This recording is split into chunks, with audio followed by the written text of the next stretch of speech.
하나님의 말씀은 마가복음 9장 14절로 24절까지 있는 말씀입니다. 저와 한 절씩 교독하도록 합니다. 마가복음 9장 14절로 24절까지 있는 말씀을 한 절씩 교독합니다. 이에 그들이 제자들에게 와서 보니 큰 무리가 그들을 둘러싸고 서기관들이 그들과 더불어 변론하고 있더라. 매우 놀라며 달려와 문안하거늘 예수께서 물으시되 너희가 무엇을 그들과 변론하느냐? 무리 중에 하나가 대답하되 선생님 말 못하게 흔들린 내 아들을 선생님께 데려왔나이다. 귀신이 어디서든지 그를 잡으면 거꾸러져 거품을 흘리며 이를 갈며 그리고 파리에 지는지라. 내가 선생님의 제자들에게 내어 쫓아달라 하였으나 그들이 능히 하지 못하더이다. 대답하여 이르시되 믿음이 없는 세대여, 내가 얼마나 너희와 함께 있으며 얼마나 너희에게 참으리요. 그들을 내게로 데려오라 하시매 이에 데리고 오니 귀신이 예수를 보고 곧 그 아이로 심히 경련을 일으키게 하는지라. 그가 땅에 엎드러져 구르며 거품을 흘리더라. 예수께서 그 아버지에게 물으시되 언제부터 이렇게 되었느냐 하시니 이르되 어릴 때부터니이다. 귀신이 그를 죽이려고 물과 불에 자주 던졌나이다. 그러나 무엇을 하실 수 있거든 우리를 불쌍히 여기사 도와주소서. 예수께서 이르시되 할 수 있거든이 무슨 말이냐? 믿는 자에게는 능치 못할 일이 없느니라 하시니 곧 그 아이의 아버지가 소리질러 이르되 내가 믿나이다. 나의 믿음 없는 것을 도와주소서 하더라. 아멘. 오늘 본문에는 우리가 잘 알고 있는 예수님의 제자들이 무엇인가 행하는 데 실패한 일에 대해서 설명하고 있습니다. 오늘 본문의 14절에 보면 이에 그들이 제자들에게 와서 보니 큰 무리가 그들과 둘러싸고 서기관들이 그들과 더불어 변론하고 있더라. 예수 믿지 않는 자들과 예수 믿는 자들이 모여서 있는데 예수 믿지 않는 자들이 예수 믿는 사람들에 대해서 무엇인가 흉보고 조롱하고 있다라는 말입니다. 말이 좋아 변론이지 이것은 흉보고 있는 것입니다. 빈정거리고 있는 것입니다. 도대체 지금 무엇 때문에 예수 믿는 사람들이 빈정거림을 당하고 있다라는 말입니까? 무엇 때문에 세상에 있는 사람들이 예수 믿는 사람들을 향해서 조롱하고 수치를 주고 있다라는 말입니까? 이유는 한 가지입니다. 예수 믿는 사람들이 능력을 나타내지 못하기 때문에 그렇습니다. 예수 믿는 사람들이 세상을 향해서 능력을 나타내야 되는데 도리어 문제 가운데 문제를 해결하지 못하는 무능력함만을 드러내고 있기 때문에 세상이 우리를 조롱하고 있다라는 것이죠. 여러분, 세상이 예수 믿는 사람들에게 기대하는 것이 있습니다. 그것은 능력입니다. 예수를 믿는 사람의 능력입니다. 예수를 보여주는 능력입니다. 예수의 이름으로 고치는 능력입니다. 예수의 이름으로 귀신을 쫓아내는 능력을 세상 사람들이 보기를 원한다라는 것입니다. 왜 세상이 사람들로부터 손가락질을 받습니까? 왜 세상에 있는 사람들이 교회를 손가락질합니까? 이유는 한 가지, 우리가 무능력하기 때문입니다. 저도 목회자로서 때로는 무능력을 경험합니다. 정말 내가 기도해서 병이 낫는 사람이 있으면 좋겠는데, 내가 기도할 때 귀신이 쫓겨나면 좋겠는데, 내가 기도해서 기적이 나타나면 좋겠는데, 때로는 그 일이 되지 않을 때 무능력함을 경험합니다. 세상은 우리에게 원하는 것이 있어요. 예수 믿는 자다운 능력입니다. 여러분, 그래서 바울이 말하기를 복음이 너에게 임했는데 말로만이 아니라 능력으로 임했다고 말합니다. 예수 믿는 것은 능력입니다. 믿으십니까? 예수 믿는 자는 세상을 변화시킬 수 있는 것입니다. 세상에 병을 낫게 할 수 있는 것입니다. 귀신을 쫓아낼 수 있는 것이라는 것입니다. 성도가 무능력하면 세상의 조롱거리가 됩니다. 말로는 이길 수 없어요. 오늘 본문에 보니까 그들이 변론했다, 말했다라는 것, 말다툼을 했다. 여러분, 말로는 이길 수 없어요. 여러분이 복음을 전할 때도 마찬가지입니다. 말로는 안 됩니다. 세상에 있는 것들이 얼마나 똑똑한 줄 아십니까? 말로 싸워서 이길 수 있는 것이 어디 있겠어요? 혹은 내가 말로 싸워서 이겼다면, 그들이 내 말에 졌다면 예수를 믿겠습니까? 아니요, 기분 나빠서 더 안 믿습니다. 우리가 말로 싸우는 것이 아니라 결국은 우리의 싸움은 이것이니 믿음의 싸움이고, 세상의 이김은 이것이니 우리 안에 있는 믿음이라고 성경은 얘기하고 있는 것입니다. 여러분이 오늘도 세상에 나가서 마음껏 예수를 보여주고 증거하고 여러분 안에 있는 예수를 믿는 능력으로 세상을 고치는 여러분들이 되시길 주님의 이름으로 축원드립니다. 오늘 성도가 무능력해서 세상의 조롱거리가 되는 그 순간에 예수님이 찾아오십니다. 오늘 본문에 보면 14절에 이에 그들이 제자들에게 와서 보니라고 되어 있어요. 성도가 공경에 빠져 있을 때 주님은 그냥 두지 않으십니다. 찾아오십니다. 도우려고 오십니다. 힘을 주려고 오십니다. 문제를 해결하기 위해서 오신다라는 겁니다. 우리 성경에 보면 예수님이 제자들을 갈릴리 바다에 보내시고 산 위에 올라가서 기도하라고 올라가셨을 때 예수님이 기도하시다가 보니까 저 갈릴리 바다에서 그 제자들이 괴로움으로 노젓고 있는 장면이 나와요. 그 폭풍 속에서 막 노젓고 있는 장면 속에서 주님이 기도하시다가 말고 제자들을 구해주려고 내려오시는 장면을 여러분 성경에서 발견할 수 있으십니다. 내가 고난당할 때, 내가 괴로워할 때, 내가 조롱당할 때, 내가 수치당할 때, 내가 무능력한 것 때문에 고난 가운데 있을 때, 고민하고 염려할 때 주님이 버려두시지 않는다라는 거예요. 주님의 눈은 항상 여러분을 향하고 있습니다. 여러분을 바라보시면서 혹은 괴로워할까 봐, 혹은 속상해할까 봐, 혹은 조롱당할까 봐 주님이 여러분을 바라보시고 찾아오시고 힘주시고 능력 주시고 문제를 해결해 주신다라는 것입니다. 요한복음 14장 18절에도 내가 너희를 고아와 같이 버려두지 아니하고 너에게로 오리라 그랬습니다. 여러분 문제 가운데 외로워하시는 분이 계십니까? 문제 가운데 혼자이기 때문에 고난 가운데 아파하는 분이 계십니까? 힘을 내십시오. 주님이 찾아오십니다. 주님이 돌보십니다. 우리는 고아가 아닌 것입니다. 우리에게는 아버지가 있습니다. 옆사람이 고백하세요. 나는 고아가 아닙니다. 하나님이 나의 아버지십니다. 여러분 성경에 보니까 주님이 하늘에 나는 새도 먹이시고 들에 있는 꽃도 입히신다고 하지 않았어요? 탈무드에 보면 이런 말이 나온다고 합니다. 어느 날 새 두 마리가 그 나뭇가지에 앉아 있다가 사람들을 바라보는데 그 옆에 있는 새가 물어봤어요. 옆에 있는 자기 아버지에게 물어봤다고 탈무드는 돼 있죠. 아버지 왜 저 밑에 있는 저 사람들은 저 얼굴이 저 모양이에요? 왜 얼굴이 희망도 없고 소망도 없고 인상 쓰고 쭈그리고 다녀요? 어린 참새가 아빠 참새에게 물어봤더니 아빠 참새가 뭐라 그랬게요? 아마 저들은 우리처럼 우리를 돌보시는 하나님 아버지가 없나 보지 그랬더니. 간단한 말이지만 우리에게는 아버지가 있습니다. 여러분 우리가 독수리 제자 훈련을 하는데 사실 가장 중요한 것은 아버지를 알아가는 삶이에요. 나에게 세상보다 가장 크신 아버지가 있다는 것을 알면 우리가 오늘도 소망으로 살아갈 수 있다는 것입니다. 오늘 그 아버지가 여러분을 공경에 빠졌을 때 버려두지 아니하시고 찾아오십니다. 오늘 찾아와서 쭉 보니까 문제가 하나 있었어요. 귀신 들리는 아들을 두었던 그 아버지가 찾아와서 얘기하는데 제자들이 찾아왔는데도 못 쫓고 저였다 이런 상황을 쭉 얘기합니다. 이 아버지에게 있어서는 자녀가 아프다는 것은 고난입니다. 아픔이고 괴로움인 것이. 더군다나 그냥 아픈 것도 아니고 귀신 들려서 아픈 것이.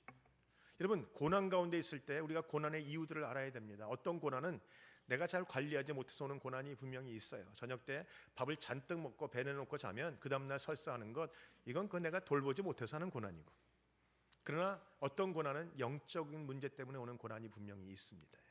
오늘 본문에도 이 자녀는 잘못된 것 때문에 고난당하는 것이 아니고 귀신 들려서 영적인 문제 때문이랍니다. 여러분 성도에게는 영적인 문제 때문에 찾아오는 고난이 반드시 있습니다. 여러분이 고난이 어떤 것인지 빨리 볼 수 있는 눈이 있었으면 좋겠어요. 어떤 사람 얘기합니다. 영적인 게 뭐가 그렇게 중요하냐고. 이 세상에 귀신은 없다, 천사도 없다, 눈에 보이는 세상이 중요하다. 아니에요. 이 세상은 눈에 보이는 세상이 있는가 하면 눈에 보이지 않는 세상이 있어요. 물질적인 세상이 있는가 하면 영적인 세상이 있는 것이. 그러니까 여러분 영적인 세상이 있는 것을 볼 수 있는 것이 축복이고 우리는 영적인 세상의 영향력을 받기 때문에 우리는 그것을 보고 그 싸움을 싸워가며 그 믿음을 가지고 영적인 세상에서부터 문제를 풀어가야 되는 것이죠. 오늘 본문에 보면 귀신이 들려서 이 아들이 이 고난을 당하고 이 아버지 가운데 고난이 옵니다. 귀신의 역할이 그것입니다. 성경에 보면 도적에 오는 것은 죽이려고 하고 멸망시키려고 하고 빼앗으려고 오는 것이고 주님이 오신 것은 양으로 생명을 얻게 하고 더 풍성히 얻게 하겠다고. 주님이 우리에게 주시는 것은 평안입니다. 주님이 주시는 것은 능력입니다. 주님이 주시는 것은 소망입니다. 주님이 주시는 것은 생명이라는 거예요.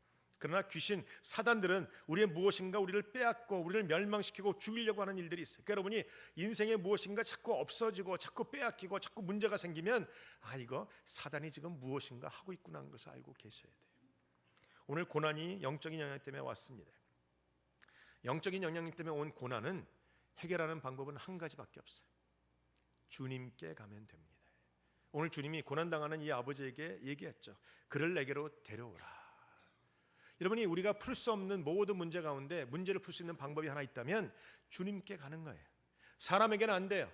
사람에게는 안 됩니다. 그러나 주님께 가져가면 문제가 풀립니다. 주님께 가져가면 병이 낫습니다. 주님께 가져가면 귀신이 쫓겨나가는 겁니다. 주님께 가져가면 오병이어로 5천 명 먹이는 겁니다. 주님께 가져가면 죽은 자가 살아나는 것입니다. 주님께 가져가는 것은 복이고 축복이. 많은 성도가요, 주님께 가져가는 것을 등한시해. 자주간 빨리 주님께 가져가면 돼요. 제가 옛날에 말했지만 농구를 잘하려면 농구는요, 공을 오래 들고 있으면 되는 게 아니에요. 농구는 패스를 잘해야 돼. 그러면 되는 거예요. 패스를 누구에게 합니까? 주님께 하는 거예요. 나에게 문제가 오면 주님께 패스하고, 나의 고통이 오면 주님께 드리고, 나에게 어려움이 오면 주님께 드리고, 자꾸 주님께 드리는 것은 주님을 신뢰하는 것이고, 주님께 맡기는 것이고, 주님께 가져가는 것이. 주님께 가져가면 주님이 언제나 문제를 풀어주세요. 한 번도 거절한 적이 없어요. 여러분, 많은 분들이 간증을 들을 때 그런 얘기를 하잖아요. 내가 주님께 문제 갔더니 풀어줬다. 근데 그 간증을 듣는 여러분들은 참 좋겠다고 말하면서도 정작 여러분의 문제는 주님께 가져가지 않는 것이. 여러분의 문제가 무엇입니까? 경제적인 것입니까? 또한 자녀의 문제입니까? 남편의 문제, 아내의 문제, 부모의 문제, 건강의 문제, 경제적인 문제, 사업체의 문제, 어떤 문제든지 상관없어요. 주님께는 능치 못함이 없습니다. 주님께 가져가시면 되는 거예요. 믿음이란 게 뭔가 주님 만일 할 수 있다고 하는 만일이 아닌 거예요. 주님은 당연히 할 수 있다는 것이에요. 믿는 자에게는 if라는 단어는 없어요. 할 수 있다면, 오늘 주입해 보니까 그 아버지가 주님 앞에 만일 할 수 있다면 했다가 야단 맞잖아요. 주님께는 만일이라는 것은 없어요. 주님은 당연히 해주시는 분. 여러분, 주님께 가져가면 주님이 모든 것 해결해 주시리라 믿습니다. 오늘 본문에 보면 그 제자들의 이야기를 주님께 합니다. 내가 제자들에게 데려갔는데 제자들이 못 고쳤습니다. 오늘 본문에 그 말씀을 들으시고 19절에 보면 대답하여 이르시되 믿음이 없는 세대여 내가 너에게 얼마나 참으리요, 이런 단어가 나와요. 여러분, 제자들이 왜 이 귀신 들린 사람을 고쳐주지 못했습니까? 제자들이 왜 무능력함을 경험했다라는 말입니까? 제자들에게 능력이 없어서는 아닙니다. 오늘 주님은 제자들을 향해서 이 능력 없는 자들아 라고 능력 없는 것을 책망하신 것이 아니에요. 능력은 있습니다. 여러분, 마가복음 6장 7절에 같은 데 보면 주님이 이미 제자들에게 귀신 쫓아내는 능력을 주셨습니다. 능력은 그들 안에 있어요. 이미 그들 안에는 능력이 있고, 그들 안에는 권능이 있고, 이미 그들 안에는 권세가 있고, 이미 그들 안에는 모든 것이 있습니다. 근데 그들이 왜 무능력을 경험했냐면 갖고 있는 것을 드러내는 데 실패한 거예요. 내 안에 있는 병 고치는 능력, 귀신 쫓아내는 능력, 믿음으로 이기는 그 모든 것들을 드러내는 것에 실패했다라는 말입니다. 그래서 주님이 능력 없는 자라고 책망한 것이 아니라 이 믿음이 없는 자라고 책망하고 있는. 믿음이란 무엇입니까? 믿음이란 내 안에 있는 하나님이 이미 주신 능력을 드러내는 것이 믿음이에요. 믿음이라는 것은 능력이 나타나는 통로라는 것입니다. 여러분에게 이미 능력은 주셨지만 여러분이 믿음이 없으면 능력은 나타나지 않아요. 능력이 없어서가 아니라 나타날 수 있는 통로가 없어서요. 그래요. 믿음이란 하나님이 나에게 이미 주신 것들을 드러내는 통로인 것이. 여러분에게 오늘 믿음이 있기를 축복합니다. 오늘 본문에 보면 믿음이 없는 세대요. 어떤 본문에 보면 믿음이 적은 세대요, 이렇게 표현했어요. 여러분, 믿음이란 것이 대충은 있어요. 여러분, 믿음이 있기 때문에 이 시간 교회 나오신 거 아닙니까? 믿음이 없다면 이 자리에 왜 앉아 있겠어요? 믿음은 있어요. 그러나 믿음이 적다라는 말입니다. 여러분 안에 있는 하나님의 능력이 드러나기 위해서는 적은 믿음으로는 안 됩니다. 큰 믿음이어야 됩니다. 바른 믿음이어야 됩니다. 온전한 믿음이어야 된다는 것이죠. 여러분 안에 있는 믿음이 온전한 믿음입니까? 여러분 안에 있는 믿음이 큰 믿음입니까? 오늘 만약에 주님이 이 자리에 오셔서 여러분을 바라보신다면 뭐라고 말씀하시겠어요? 이 믿음이, 성경에 보니까 주님이 오셔서 칭찬하신 분이 있어요. 믿음이 크다. 나는 아브라함의 자손 중에 이만한 믿음을 본 적이 없다라고 칭찬하신 적도 있어요. 주님은 항상 믿음에 관심이 있어요.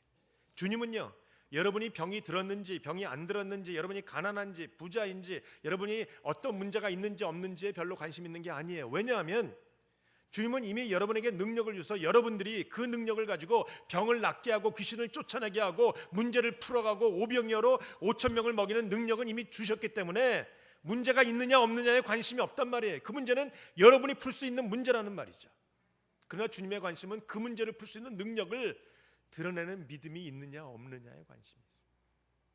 주님이 오셔서 시온을 보시면서, 여러분을 보시면서 믿음이 크다 라고 칭찬하시는 믿음의 소유자가 되시길 주님의 이름으로 축복합니다. 옆 사람의 고백하세요. 믿음으로 능력은 드러납니다. 다시 한번 얘기해. 옆 사람을 바라보면 나 이제는 믿음을 사용할래. 믿음을 사용하셔야 됩니다. 기도할 때도 선포할 때도 믿음을 사용하셔야 됩니다. 요새 우리 많이 유행하고 있는 비디오, DVD에 뭐 행복하십니까 한다죠. 그것도 믿음입니다. 선포하는 것도. 행복하십니까? 아멘. 피 터지게 행복합니다. 뭐 좌우지간 믿음으로 선포하고 나갈 수 있어요. 믿음이에요. 다 믿음이에요. 성경은 모든 것이 믿음입니다. 내 안에 이미 천지를 창조하신 하나님이, 내 안에 이미 죽은 자를 살리시는 그 하나님이, 내 안에 이미 오병이어로 5,000명을 먹이시는 그 하나님이, 내 안에 홍해를 가르시는 그 하나님이, 내 안에 죽은 자를 살리시는 그 하나님이 이미 계세요. 여러분, 이것을 드러내는 것이 믿음이라는 것입니다. 내가 믿나이다. 오늘도 이 제자가 믿음이 없어서 그것을 못하고 있더라. 믿음은요, 아까 말한 것처럼 믿음 안에는 만일이라는 개념은 없어요. 할 수 있느냐, 만일 안 되면 어떡하지, 혹시 안 되면 어떡하지, 혹시나 했다가 역시나 되면 어떡하지, 이런 개념은 없어요. 주님은 할 수 있으시죠. 저는 주님 말씀하셨죠. 믿는 자에게는 능치 못할 일이 없느니라 말씀하십니다. 여러분, 고린도후서 1장 20절에 보면 하나님의 약속은 얼마든지 그리스도 안에서 예가 되나니 그런즉 그로 말미암아 우리가 아멘 하여 하나님께 영광을 돌리게 되느니라. 여러분, 하나님의 약속에 아멘 하십니까? 하나님은 나를 치유하는 치유자라는 약속에 아멘 하십니까? 하나님은 나에게 승리 주시는 여호와 니시라는 약속에 아멘 하십니까? 아멘하는 자에게 그것이 현실되리라 믿습니다. 의심하지 마세요. 해주실까 안 해주실까, 주실까 마실까, 가실까 마실까, 자전 그러지 마세요. 그냥 해주신다. 믿음이라는 것은요, 뒤에 퀘스천 마크 찍는 게 아니에요. 하나님이 해주실까가 아니고 하나님인 해주신 다예요. 여러분, 그 하나님이 우리에게 주세요. 그 하나님 뭐라고 하십니까? 너희가 악할지라도 자녀에게 좋은 것을 줄 줄 알거든. 하물며 하늘에 계신 너희 아버지께서 너희가 원하는 대로 가장 좋은 것을 주시지 않겠느냐. 그래서 우리 하나님 주십니다. 오늘 그 믿음 가지고 아멘 하시는 여러분 되시기 바라요. 혹시 여러분 중에 믿음이 없습니까? 6절에, 오늘 24절에 보면 이 아버지가 믿음이 없는 자기 자신을 보았어요. 그리고 하나님께, 예수님께 구합니다. 그 아비가 소리를 질러 이르되 내가 믿나이다. 나의 믿음 없는 것을 도와주소서. 여러분, 먼저 자기 자신을 알아야 돼요. 여러분, 믿음 있는 척 하고 계시지 마시고요. 내 안에 정말 믿음이 있는지 없는지를 분명히 확인하셔야 돼요. 확인하시고 만약 믿음이 없다면 낙심하실 것이 아니라 주님, 나의 믿음을 채워주시옵소서.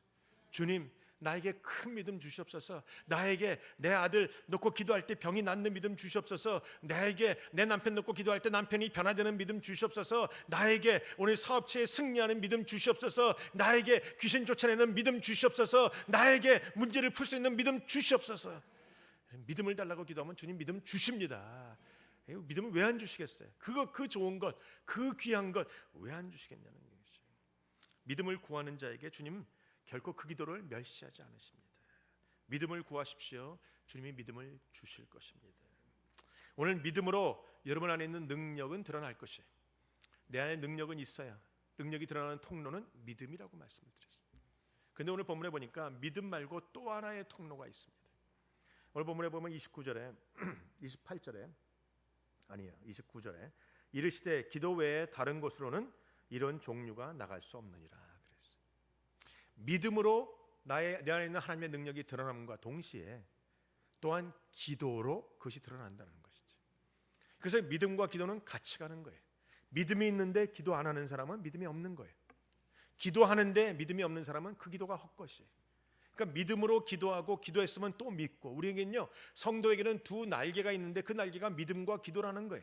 여러분이 믿음으로 날개짓 하고 올라가면 여러분에게 큰 용사가 되고 하늘을 높이 나는 독수리가 되는 것이죠. 믿음과 기도. 여러분 기도하십니까? 믿음으로 기도하십니까? 여러분이 믿음으로 기도하지 않는다면 소용이 없어요. 믿음의 기도는 간단하고 단순하고 확실합니다. 하나님이 계심을 믿는 것과 하나님이 나의 모든 필요를 공급하시는 것을 믿는 것과 하나님이 나의 아버지심을 믿는 것과 하나님에게는 능치 못할 일이 없는 것을 믿는 이 믿음, 간단하고 단순하고 확실한 것입니다. 믿고 선포합니다. 오늘 아버지가 그랬어요. 내가 믿나이다. 내가 믿나이다. 내가 믿나이다. 여러분, 하나님께서 옆 사람을 고쳐줄 것을 믿지 마시고 하나님이 나를 고쳐주는 그 믿음이 내 안에 있어야 돼. 여러분, 다른 사람 건 다 믿어도 내 것을 안 믿으면 소용없지 않겠어요? 내 믿음, 내가 믿나. 오늘 이 아버지는요, 내 믿음을 가졌어요. 오늘 여러분 안에 내 믿음, 이것이 생기시게 주님의 이름으로 축원드립니다. 오늘 주님이 말씀하세요. 기도 외에는 나가지 않는다. 그러면 주님이 언제 기도하셨을까요? 오늘 이 말씀을 설교를 하고 나니까 어떤 사람이 그래요. 목사님, 나도 그 병자 앞에서 기도했는데 안 되는데요. 제가 물어보죠. 그러면 병자 만나기 전에도 기도하십니까? 아니 뭐 거기서 기도했는데요. 아니 병자 만나기 전에도 평상시에는 기도하십니까? 여러분, 평상시에 기도할 때 그 기도가 힘 있는 기도죠. 기도는 생판 안 하고 날라리 놀다가 어느 문제가 터졌을 때 기도한다고 되는 게 아니고, 기도는 평상시에 하는 거예요. 제가 늘 얘기하잖아요. 여러분, 나이만큼 기도하시라고. 10대는 10분, 20대는 20분 찔리기 시작하시죠. 30대는 30분, 40대는 40분, 60대는 60분, 50대는 왜 안 하세요? 50대는 나니까 내가 빼놓는 거예요. 70대는 70분, 80대는 80분, 90대는 90분. 평상시에 기도하는 사람은요, 문제가 터져도 당연히 기도해요. 평상시에 기도하는 사람은요, 문제가 터졌을 때 그 기도할 수 있는 능력을 이미 소유하고 있고 그 능력이 나타날 수 있는 통로가 열려 있는 거예요. 복잡하게 미션입니다, 쌍쇼도 안 해도 평상시에 기도하는 사람은 그 문제 앞에 가서 손 한번 다, 주님, 내 기도를 들으신 것을 감사합니다, 이러면 된다니까. 그게 누구의 이야기예요? 예수님의 이야기 아니겠어요? 예수님은요, 때마다 날마다 틈만 내면 가서 좀 기도하셨어요. 저는요, 이 목사가 됐을 때 제일 힘든 게 새벽 기도였어요. 이 새벽 기도를 누가 만들었어? 보니까 예수님이 만드셨더라고요. 예수님이 새벽에 나가서 기도하셨잖아요. 그러면 새벽을 깨우고 평상시에 기도하는 사람은요, 문제가 터졌을 때 당연히 기도해요. 그 기도는 능력의 기도가 되는 거예요. 그 기도가 하나님의 역사를 이루어내는 것이란 말이죠. 옆사님 고백하세요. 나는 평상시에 내 나이만큼 기도하겠습니다. 말씀 안 하시는 분은 안 하시겠다는 것인가요? 제가 여러분 비결을 배우세요. 평상시에 기도하는 사람은 문제를 반드시 풀어낼 수 있습니다. 그런 사람에게는 믿음이 있는 것이. 오늘도 여러분, 믿음과 기도로 하나님의 뜻을 이루어드리고 믿음의 역사를 나타내고 기도로 모든 것을 이루어 가시는 여러분 안에 능력이 그냥 갇혀만 있는 것이 아니라 믿음과 통로로 여러분의 능력이 완전히 드러나는 그런 성도가 되셔서 주님 앞에 믿음 좋다, 믿음 크다 라고 칭찬받는 저와 여러분들이 되시길 주님의 이름으로 축원드립니다. 기도하시겠습니다. 우리가 한번 기도하실 때 우리 결단하고 다짐하고 기도하십시다. 주님, 내가 이제는 들은 말씀 붙잡고